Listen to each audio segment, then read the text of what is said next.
Sa ating mga balita, pinatitiyak ni Pangulo Aquino ang kapakanan ng mga overseas Filipino workers kaugnay ng inspeksyon ng Bureau of Customs sa mga balikbayan box. Kasabay nito, sinabi ni PCOO Secretary Coloma na hindi rin dapat makompromiso ang maigting na kampanya ng pamahalaan laban sa iligal na droga at smuggling. May ulat si Rocky Ignacio mula sa Malacanang, live. Maraming salamat. Kapakanan ng OFWs at walang halong politika ang naging desisyon ni Pangulo Aquino na ipahinto ang planong random inspection sa balikbayan box.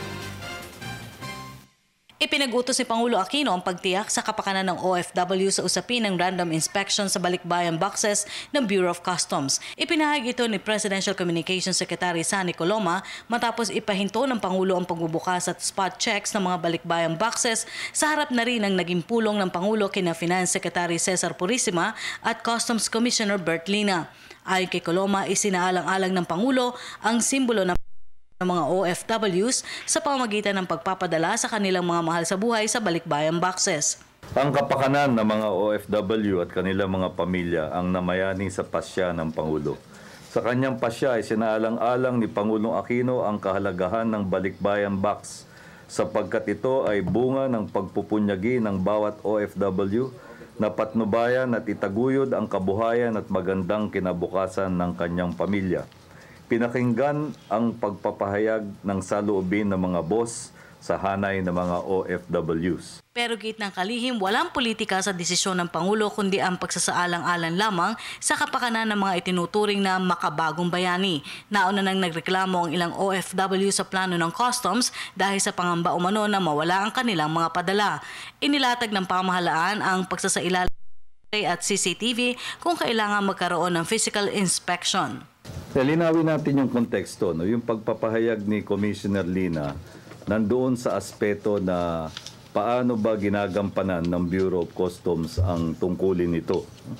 At batid naman natin na kasama sa normal na gawain ng Bureau of Customs yung pagsusuri ng mga gamit na ipinapasok sa bansa at yung pagtitiyak na nagbabayad ng tamang buwis no? Doon sa mga dutiable goods and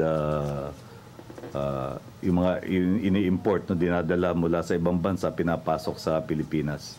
Kaya yan po ang konteksto. No? Huwag po nating wag sanang madidistort ito dahil yun lang naman ang konteksto. Kaya naman doon sa pagpapasya ng Pangulo, isinaalang-alang yung ginagampanan ng Estado yung tungkulin hinggil dito. Sir, one thing is clear, there's no politics behind po dun sa implementation ng Walang policy. politika. Paliwanag pa ng palasyo, bukod sa pagtiyak ng kapakanan ng OFWs, hindi rin naman dapat makompromiso ang maigting na kampanya ng pamahalaan kontra illegal drugs at smuggling. Tulin din ng Estado na pigilin ang pagsasamantala ng mga sangkot sa smuggling ng armas, droga at mamahaling artikulo na dapat ipagbayad ng tamang buwis. Kaya't ipinag-utos ng Pangulo ang 100% X-ray and K9 inspection na mga container vans at no cost to the sender or to the OFW. Git pa ni Coloma, kinikilala ng pamahalaan ang malaking kontribusyon ng OFW remittances sa pananatiling matatag na ekonomiya. Hindi lang po kritiko nagsasabi niyan, mismong Bangko Sentral, mismong pamahalaan ang kumikilala sa malaking ambag at kontribusyon ng ating mga manggagawang Pilipino na nagtatrabaho sa ibang bansa.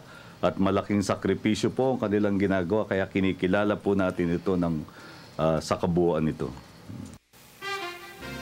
At yan po ang ating pag-uulat mula dito sa Malacanang sa tulong ng RTVM. Ako po si Rocky Ignacio para sa Telebisyon ng Bayan. Maraming salamat, Rocky Ignacio.